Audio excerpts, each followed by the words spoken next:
I'm your huckleberry. Don't take this ass whipping personally.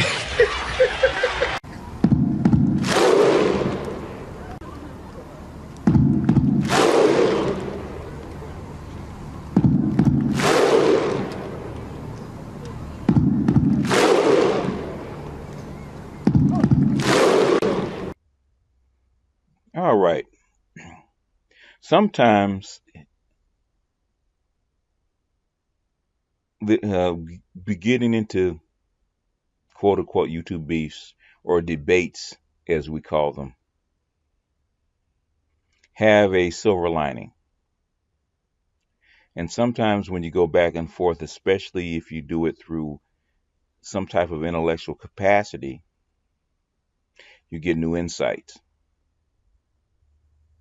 And so right after my hangout, I was actually listening to Barbie's and Johnny Ringo's hangout. And we were talking about black women and marriage. And since I had just done this chapter here on the matriarchy in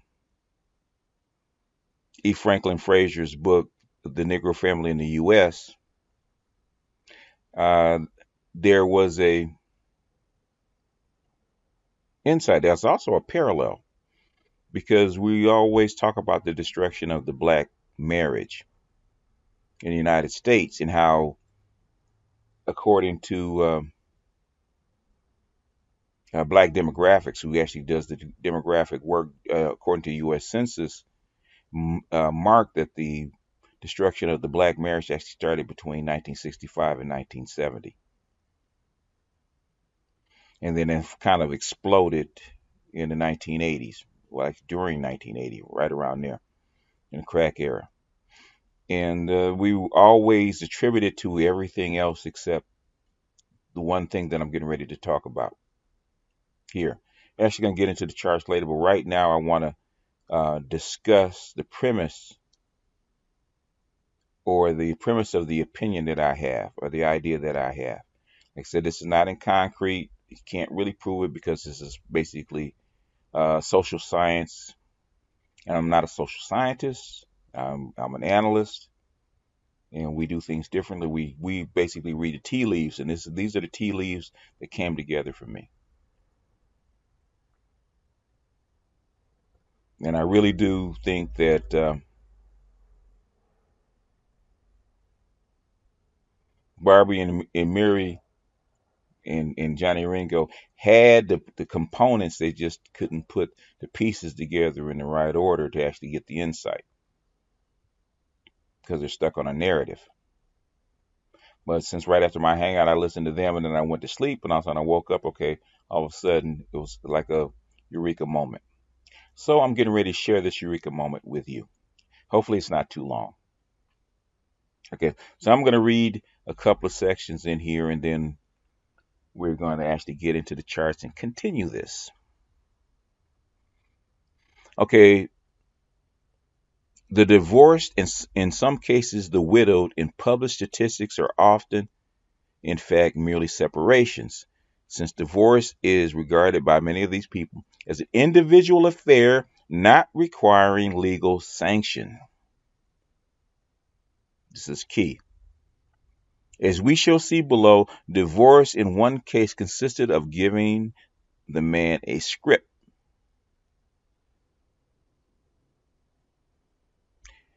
You know, you got to remember, you got to take Franklin with a grain of salt. I mean, probably more like a teaspoonful of salt, because he is a black, well, I should say a mulatto elitist, talented 10th, and he looks down on these people as simple and vague and crude.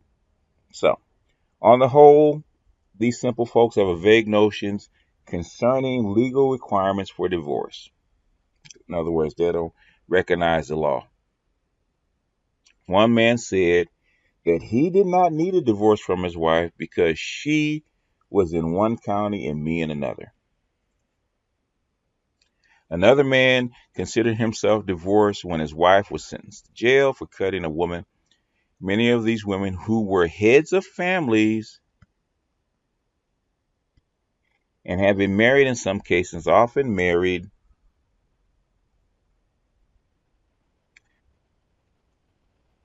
they have broken off marital ties and remarried without a legal divorce. On a plantation in Alabama, a woman near 60 who worked on a one horse farm with her son recounted the story of her three marriages. Her father, who had been raised up under the hard task of slavery, had sent her son as far as the fourth grade, sent her as far as fourth grade. Then her marriage career began. Of the first two husbands, she said, me and him separated and he divorced me. Probably not legal. Me and the second husband got married and come down here. Then he fought me when this boy, 6 months old, was 6 months old. We fought like cats and dogs. One night I had to call Uncle RP. He asked me for his divorce, and I gave it to him. I just wrote a script and got a man to write it.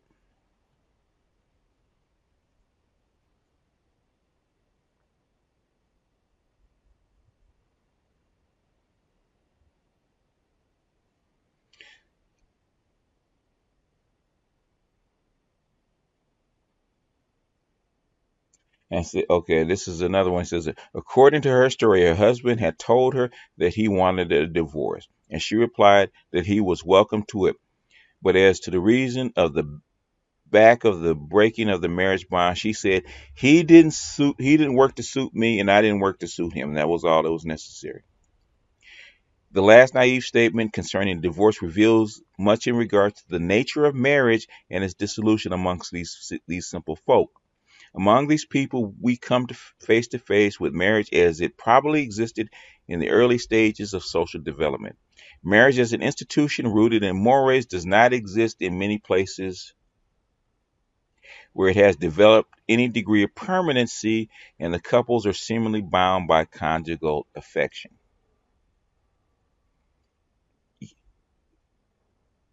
This is our cultural heritage of how we feel about marriage. And trust and believe, I know a whole bunch of women and men that have stayed married for 15, 20 years and just separated and never filed paperwork because they really didn't believe in it. And I know a couple of guys that have been, before the computers really, that have gotten like 3 or 4 times and never got a legal divorce. Trust and believe. I know them. And this is recent. This is not back in the 1920s. Where marriage is regarded chiefly as a means of cooperation in the task of making a living and does not rest upon an institutional basis. It is not surprising to find some of these women speaking of working with a man as a sufficient reason, expression of their living together.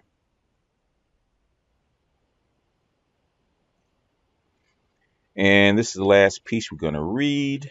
I do believe wherever we find this consciousness of the violations of the dominant mores or a certain sophistication, the couples will attempt to represent their union as some socially approved relationship or as a conventional marriage.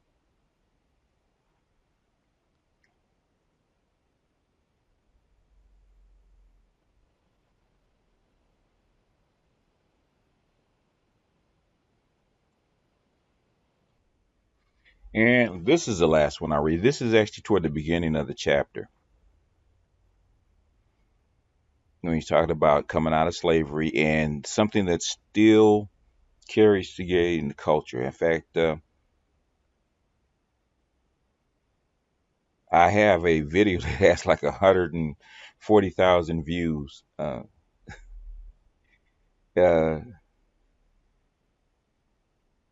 and women take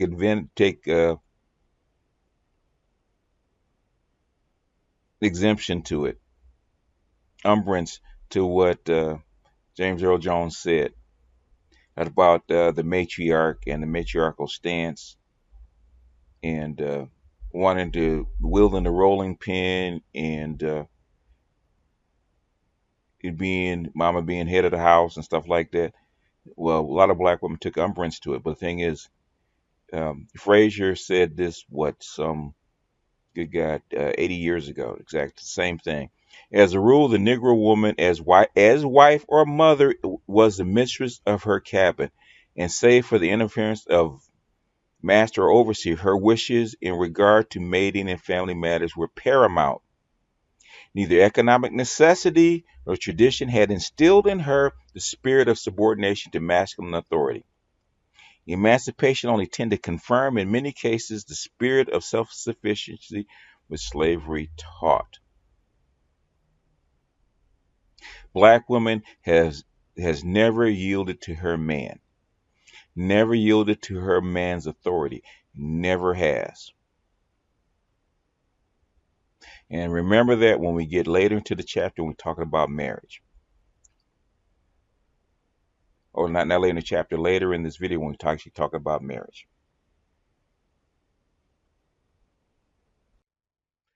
All right. Now, according to Frazier,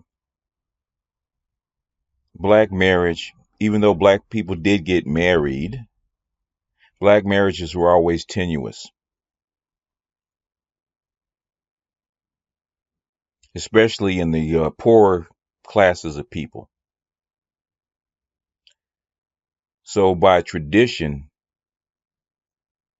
as Frazier says, black women have never submitted to masculine authority. And Frazier says that black women are dedicated to their children first and not to their man. So with that being said, you would expect it'd be easier for them to get divorced and not stay married. But even with that, black women still got married. So in this study, we're actually going to start with a baseline. We're going to start with the overall marriage rate in the country of all people, going back to 1850, which is, well, right after slavery, right before slavery actually ended.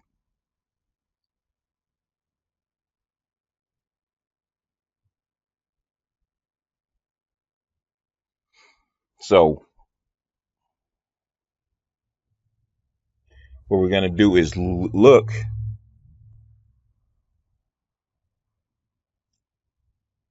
at the peaks. Actually, marriage actually peaked in 1950, right after World War II came back in. And actually the low was right before it ended. There was a low in marriage. So as the veterans came back in 1945, the marriage rate actually increased. Right during the war, marriage actually went down. And you see right here, this is where the trend line actually broke for a marriage, where marriage actually went down to an all-time low. Now during the 1890s, I think it was a financial crisis. You can see the financial crisis right here. The 1890 banking, money panic in the 1890s. Basically, the marriage is low in the during the World War I. You can see that right here. You see the other low right here during the Depression during the 30s. But even with that, marriage was still high, or relatively stable. But that's the baseline of marriage. You can see right, the marriage actually started to its last peak was in the 60s.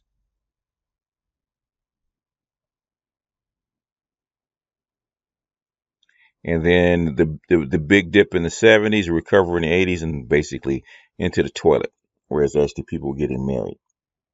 We're going to use that as a baseline for black marriage to see how we compare. The other now,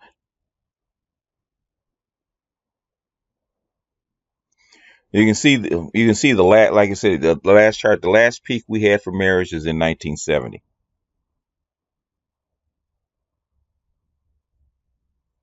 And ever since then, it has been a nice, steady decline for everybody.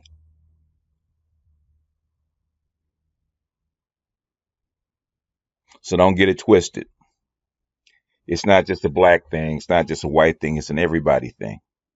Now, everybody gets hit in different rates. White people are so slower because there's more of them. But black people are just part of the overall environment. Nothing special. Now, this is the biggest reason for the decline in marriage. One of the declines in marriage. This is the obvious reasons. It's not the overall reason. The overall reason is because of the lack of need for children, in my opinion. But the biggest nail in the coffin was what? Believe it or not, the lows in divorce were right before the Great Depression.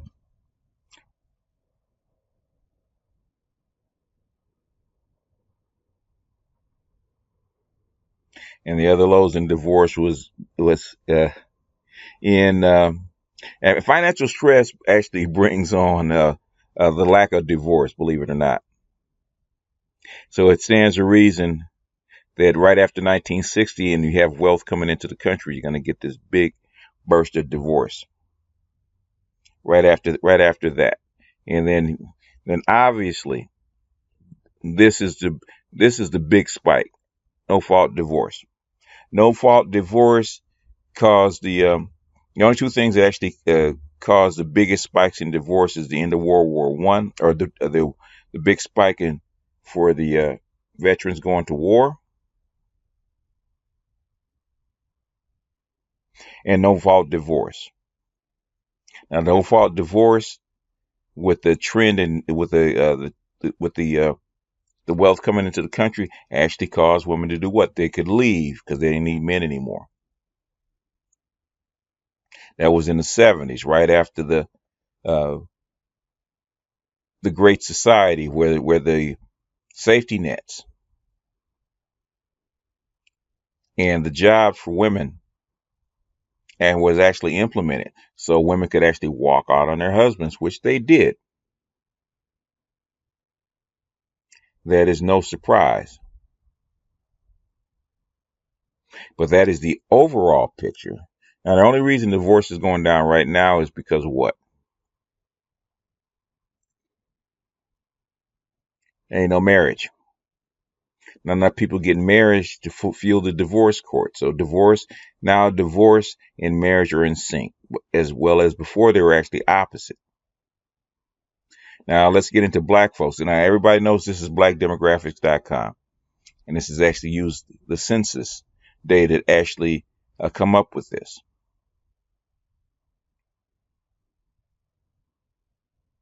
This is census data from 1890 to 1910. You can see that marriage, for the most part, except for 1940, where actually black women went to work, men were have been more than likely to get married, like over 90%, at least one time in their life. And they were actually more likely than white men to get married. Now, the Great Society and welfare actually worked and actually gave white women the confidence to marry white men more than black men. But it worked the opposite way for black men. Why is that? If you go back to what E. Franklin Frazier says, that black women actually married black men out of necessity, not loyalty. Say that again. Last segment that I did, talking about E. Franklin Frazier in the book, according to him, and we have to take it with a grain of salt, black women were more likely to marry black men out of necessity and not loyalty. Let that sit for a second.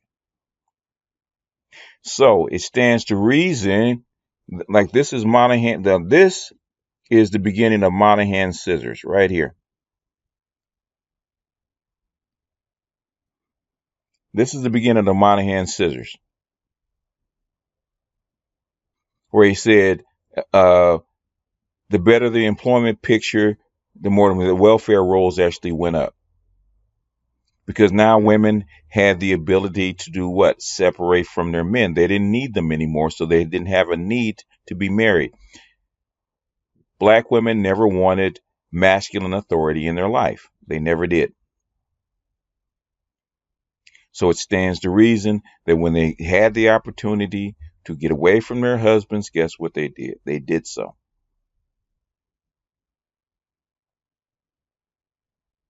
Now, the second thing that actually started taking black marriages away, same thing they did with everybody. Okay, this right in here is no fault divorce. Now, it began in California in 1970, but it took the rest of the states, a while to actually adopt it. So there wasn't there wasn't full adoption until, well after 2010, because New York didn't allow it till 2010. So every state did not allow no fault divorce. But the thing is, no fault divorce really didn't take hold to win.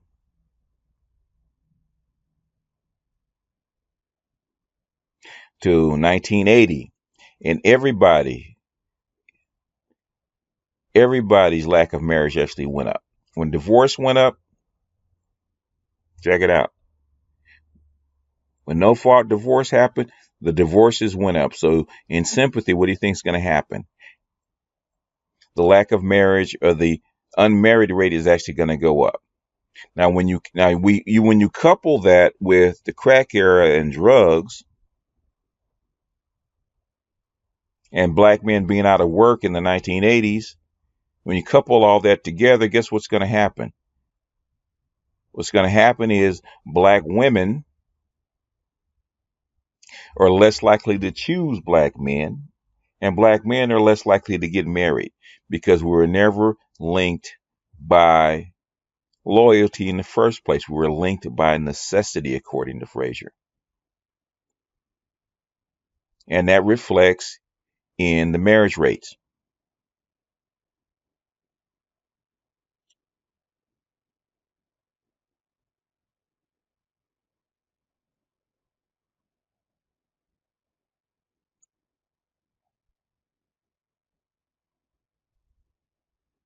So let's look at the next slide. This is it's the same thing. It's the exact same thing. In fact, black women and black men are actually absolutely parallel as far as this marriage chart. Almost parallel.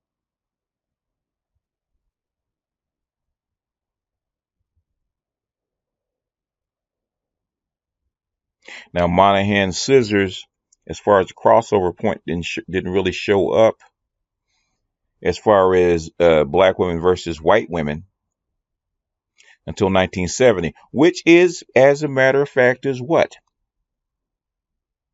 Check it out, 1970, no fault divorce. After 1970, what happened? Black women started divorcing and also stopped doing what? Marrying black men.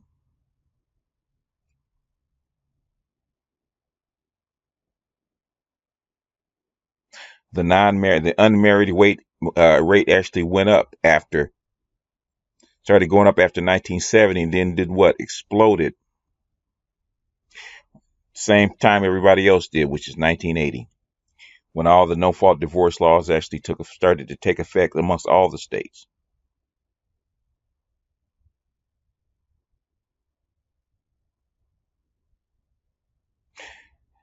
Now, the no-fault divorce actually worked to keep white women who were loyal to their men and did submit to male authority or patriarchal authority. Look what happened. Their marriages stayed normal. In fact, their marriages are the only ones that did stay normal. Their marriage rate actually stayed relatively normal. They married later, because that's some other data. They actually married later, but they actually did get married at some time in their life. And one is because there's a bigger population. They have more money. They have their own money. But even with their own money, they still do what? They still got married, because their culture said you should get married to a man, period. Where in our black culture, that was not necessarily the truth. In our culture, black men and women get married out of necessity, more than likely. And when they don't need each other, guess what happens? They get divorced, which takes us to our next slide.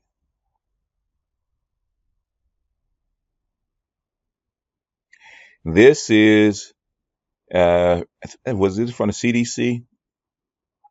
No, this is census data. I do believe, yeah, in fact, it is census data.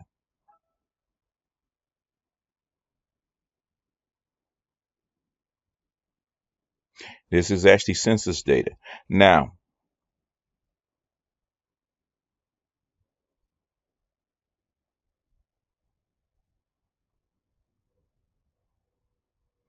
that's black female. Black females get divorced more than if you took any of the four groups: black male, black female, white male, and white female.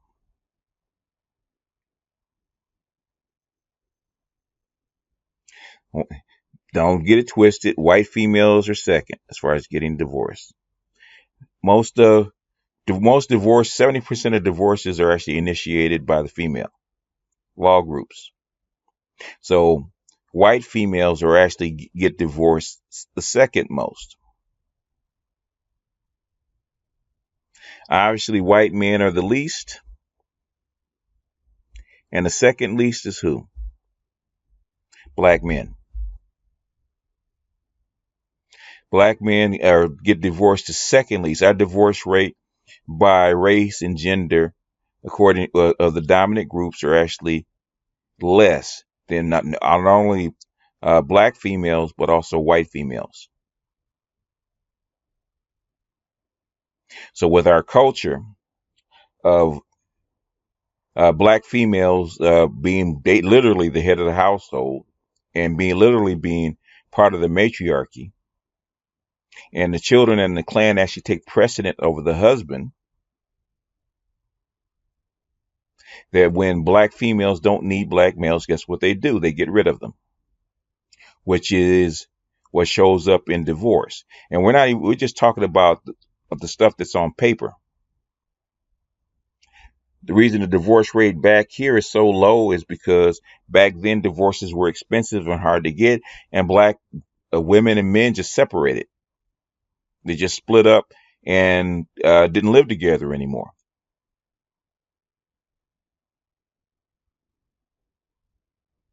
Which is something that Frazier talked about. Like I'm saying, Frazier has issues. He is an elitist, and he looks down on poor black people. But he does have sources, and he was around at that time looking at this stuff. And what he saw, without the numbers, he didn't give any numbers. What he saw is this trend that we still see today.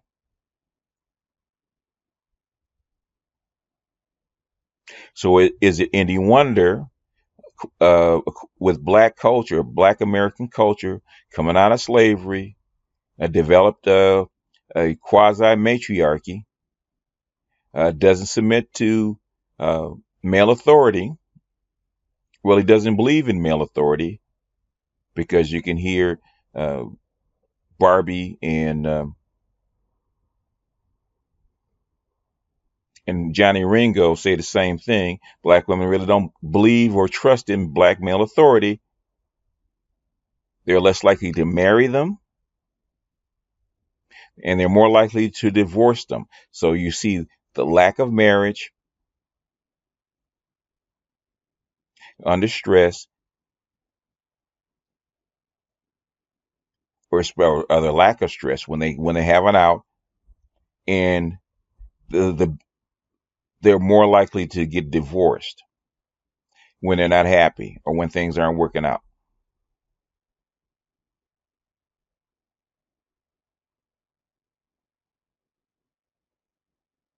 So the part of it is our culture. Now, it's fine when we actually needed each other because that's what we do. We got married because children needed to be raised, children needed to eat, and she needed a man to help her raise her kids and eat. Monahan scissors, he noticed that even though men got jobs, women still took what black women still preferred welfare. Why? Because she didn't want to, if she didn't have to submit to male authority, she wouldn't. And in the 70s, when it was easier to get divorced, guess what she did? 1970. And what is the biggest jump in divorce? Look at this.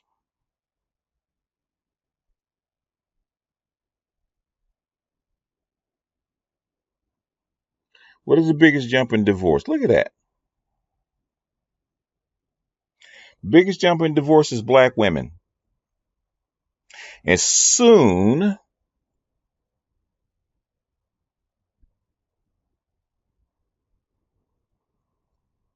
as they could in 1970, as soon as they could start divorcing black men, guess what they did? They started divorcing black men more than anybody else. They didn't need him anymore. They didn't need his income. They had feminism, gave him jobs and welfare, and they took it and they dropped their black men like a bad habit. Which, if you look back what Frazier was actually talking about, why would you expect anything else? Whereas for the white woman, it actually helped her, and it actually helped marriages amongst white people. Welfare actually encouraged and gave white people and white men and women a leg up so they could actually make families and stay together. It did the exact opposite. Well, that's like a Monahan didn't understand the Monahan scissors. The exact opposite happened with black people and black families. Black women always tell that bullshit that they were loyal and they always stayed together and they always wanted to be with the black man and stay with the black man and stay married to the black man. That is a myth and a fallacy according to this data.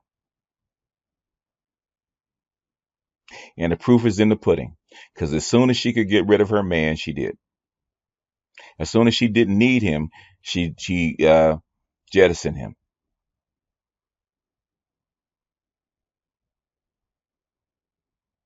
It's reflected in the data. Least likely to marry and most likely to divorce. This is census data. This is not no bullshit. You can't make up charts, especially charts over time. Now, some of those little graphics that they show, they're talking about one year and one slice of time. This data here about divorce data is over the last 60 years, 50 or 60 years. Can't fake the funk.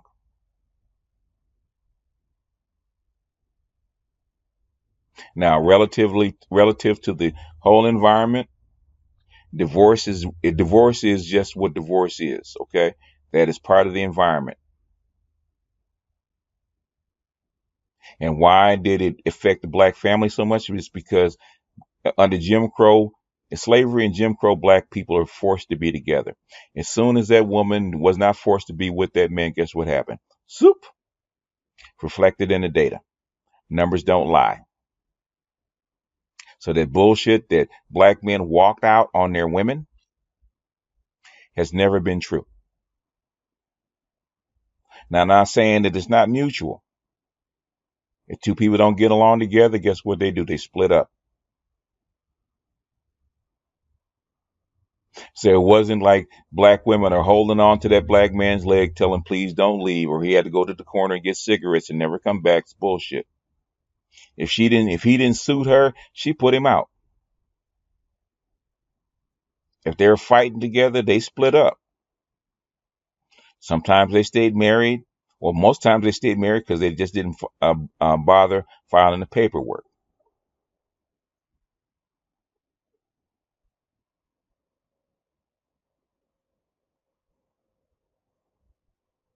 But right after that,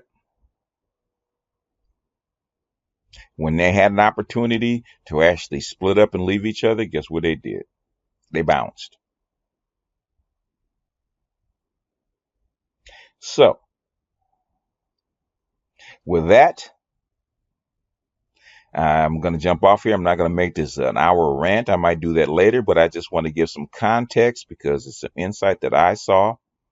And you're putting two pieces together that might actually work. So all that crap talking about black women want to be married and they can't find a man on their level, that's just bullshit because they really don't want to submit to male authority anyway. They don't need to do. Just say it. All they need, just like the man in the house, all they need to do is a dude to come by and